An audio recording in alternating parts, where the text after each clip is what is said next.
Então vamos comentar nesse vídeo sobre algumas novidades de tecnologia que surgiram nesses últimos dias. Vamos falar sobre um novo modelo de IA que consegue reproduzir o Counter-Strike. Consegue simular o jogo Counter-Strike frame por frame, simulando como se você estivesse jogando o jogo, mas na verdade aquilo foi criado por IA. A mesma tecnologia que a gente viu alguns vídeos atrás, que permitiu jogar o jogo Doom, e agora os caras conseguiram recriar isso pro Counter-Strike, o que é um avanço bem interessante. Vamos comentar também sobre o lançamento da Starship, da maior nave da SpaceX, que realmente foi um absurdo o que os caras conseguiram fazer, de pousar o foguete de volta na plataforma de onde ele tinha sido lançado. Bom, então vamos falar sobre isso e outras coisas nesse vídeo.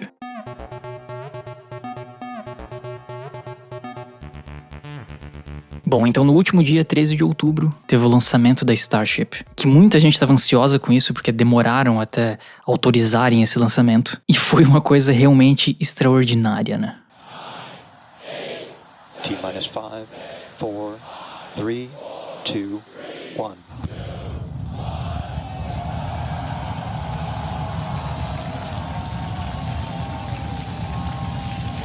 We have liftoff. Vehicles pitching downrange.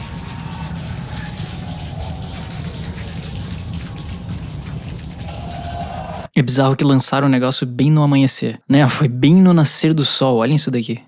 Parece que foi combinado o negócio. Essa imagem aqui, esse ângulo, cara, isso aqui tá extraordinário, né? Vamos ser sinceros. Só que o mais impressionante foi realmente o pouso do booster, da parte de baixo do foguete. Que, claro, a gente já sabe que os foguetes da SpaceX conseguem dar ré, né? Que os Falcon conseguem pousar em plataformas no mar. Não é nenhuma novidade isso. Só que o grande lance é que conseguiram fazer isso com esse foguete que é muito maior. E que ele não só pousou numa plataforma, mas ele voltou para a mesma plataforma que ele foi lançado alguns minutos antes, né? Olhem isso daqui. You can see how fast this vehicle is moving on the left hand. Landing burn has been ignited. We're now down to 3 Raptor engines. We can see those chopsticks now in the rear.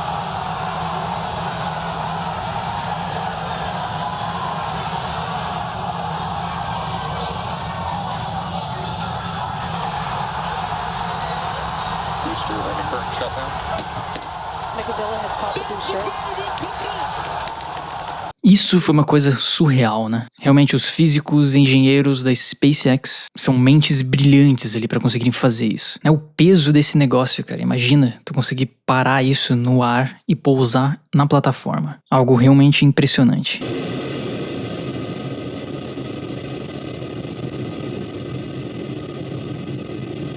E o mais interessante em relação a isso é que isso abre todo um novo mercado de envios de satélites e equipamentos para o espaço. Porque o custo para tu enviar coisas para o espaço vai cair muito com isso. E assim, por mais que esses foguetes aqui não tenham a ver com IA diretamente, mas o algoritmo que controla ali os propulsores, que tem que fazer cálculos extremamente complexos, extremamente rápido para conseguir mudar a trajetória ali do foguete, é uma coisa impressionante, mostra o avanço que a gente está tendo nessa área de engenharia espacial. E bom, da mesma forma a gente está tendo avanços muito significativos no mundo das IAs, como é o caso dessa notícia aqui, de que alguns cientistas conseguiram recriar o Counter-Strike, mais precisamente o mapa Dust 2, usando uma rede neural e rodando isso dentro de uma RTX 3090, conseguindo ali uma performance de 10 FPS. E assim, eu já tinha gravado um vídeo faz algumas semanas, falando de um projeto do Google chamado de Game Engine, onde eles usaram esse tipo de tecnologia para recriar o Doom, aquele jogo clássico. Conseguiram fazer uma IA reproduzir o jogo usando o Stable Diffusion para simular um gameplay.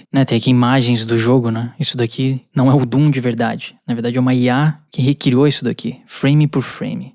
O que foi uma coisa impressionante, né? Bom, e agora eles conseguiram fazer isso com Counter-Strike. Olhem isso daqui. Então aqui tem várias imagens do mapa Dust 2 em situações diferentes, que simulam ali gameplays, né? E cada frame dessas imagens aqui, na verdade, estão sendo gerados por um modelo de IA. Da mesma forma que o Google fez com o Doom, esses caras aqui utilizaram a mesma técnica, só que usando dados do Counter-Strike, o que seria um jogo um pouco mais complexo em relação a gráficos. E assim, um dos caras que criou esse negócio aqui é o Eloy Alonso, no projeto que eles deram o nome de Diamond, Diffusion World Model, que permitiria então simular o Counter-Strike Go. E eles até dizem aqui que eles se inspiraram mesmo no artigo do Google, no Game Engine, que foi utilizado para rodar o Doom. E olhem só esse vídeo aqui. Ok que o frame rate é baixo, mas, cara, É praticamente o jogo, né? Pra quem conhece o mapa Dust 2 do Counter-Strike, vai dizer que, bom, é a mesma coisa, apesar de ser mais lento. Então isso é uma coisa bem interessante, né? Até algumas pessoas tinham apontado de forma correta no meu vídeo sobre o Doom, de que já tinham tentado fazer isso com o GTA alguns anos atrás, né? Já tinham criado um modelo parecido ali, usando uma tecnologia da NVIDIA, que usava uma técnica parecida, não era a mesma, mas que permitia simular o jogo do GTA. Foi utilizado o Game Gun da NVIDIA. Bom, isso daqui foi publicado em 2020. A gente consegue ver aqui que a qualidade não era das melhores. Mas de 2020 pra cá, então aí 4 anos, a gente saiu disso daqui e chegamos nisso daqui. O que é um avanço bem considerável. Até porque esses caras aqui, o Eloy e o resto do pessoal que escreveu esse artigo aqui, sei lá, tem umas pessoas aqui da Microsoft por trás e de algumas universidades famosas. Mas assim, pode ter certeza que o orçamento que eles utilizaram pra esse negócio aqui não foi dos maiores ou equivalente a alguma empresa de jogos que gastam milhões ali pra criar um jogo, né? Então quando começarem a colocar milhões de dólares ali nesse tipo de tecnologia, cara, isso aqui vai avançar de forma absurda. Esses gráficos aqui que parecem travados, né, ou meio, sei lá, inútil, vai revolucionar completamente. Porque vai ser possível criar cenários de forma completamente generativa. E vai simplesmente revolucionar o desenvolvimento de jogos. Pelo menos essa é a minha opinião. Mas assim, como é que esse negócio funciona, né? Como é que é mais ou menos essa tecnologia que eles conseguem gerar essas imagens ali em sequência? Bom, a gente sabe que os modelos de difusão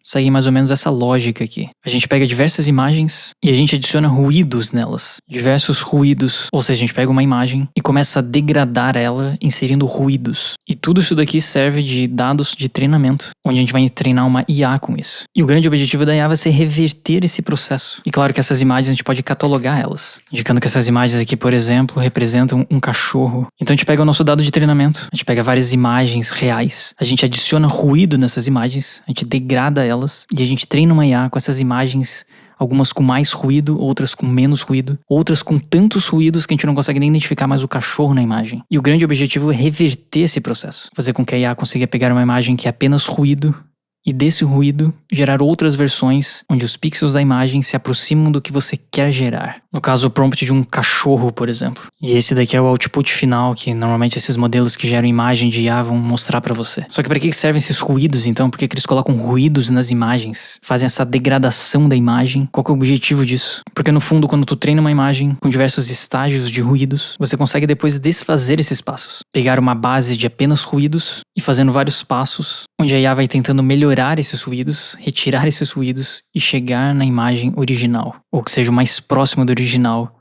dependendo do prompt que tu pedir. No caso, um cachorro. Só que no caso do modelo do Counter-Strike e do Doom, o modelo foi treinado com diversos gameplays, horas de jogos. Então a IA tá pegando ali os cliques do teclado e os movimentos do mouse e tentando prever o próximo frame da imagem, de acordo com as horas de jogos que foram utilizadas para treinar esse modelo. E que nem foi tantas horas assim. Na verdade, eles dizem aqui no GitHub que foram 87 horas de gameplay. O que não é muito, né? Bem menos horas do que eu tenho jogando Counter-Strike. Só que o grande lance desses modelos é gerar essa imagem final de uma forma tão rápida, pelo menos ali 10 frames por segundo, pelo que eles comentam, o que dá a sensação que você tá realmente jogando o jogo. Bom, só pra não dizerem que eu não testei as coisas, eu baixei esse projeto do Counter-Strike, do GitHub, e instalei aqui no meu computador. Ali eles falavam que funcionaria 10 frames por segundo, numa GTX 3090, mas eu tenho aqui no meu computador uma GTX 3070, e vamos ver como é que roda o negócio. Beleza, então se eu pego o projeto, instalo todas as dependências que precisam e rodo esse negócio aqui. Olhem só, ele roda o negócio. Só que, nossa, fica, sei lá, um frame a cada 5 segundos. Então, sei lá, é praticamente impossível rodar esse negócio aqui no meu computador. Precisa realmente de um computador melhor para conseguir ter uma performance mínima. Mas pelo menos dá pra ver que o negócio funciona, né? Ele captura aqui, ó, os cliques do teclado e do mouse, mas é algo bem interessante. E assim, na minha opinião, isso vai revolucionar muito o desenvolvimento de jogos, porque não vai mais ser necessário uma engine de jogos como a Unreal, por exemplo, ou por exemplo a Unity, porque toda a lógica do jogo vai estar dentro de um modelo de IA, na criação desses gráficos. E a gente tá vendo que isso tá avançando muito rápido, e que tem muitos times aí pelo mundo trabalhando em cima disso. Então, sei lá, se eu fosse iniciar minha carreira no mundo do desenvolvimento de jogos, com certeza eu ia estar olhando pra isso. Ou se eu fosse alguma empresa que trabalhasse nesse mercado, definitivamente eu ia estar olhando pra isso também. Porque talvez demore alguns anos, né? Não vai ser uma coisa que ano que vem os jogos já usarão essa tecnologia. Mas muito provavelmente daqui 10 anos, a grande maioria dos jogos serão simulados dessa forma. Porque o custo disso vai ser muito menor e as possibilidades de criação de jogos vai ser muito maior. Então vai valer muito mais a pena. Mas, bom, essa é pelo menos a minha opinião.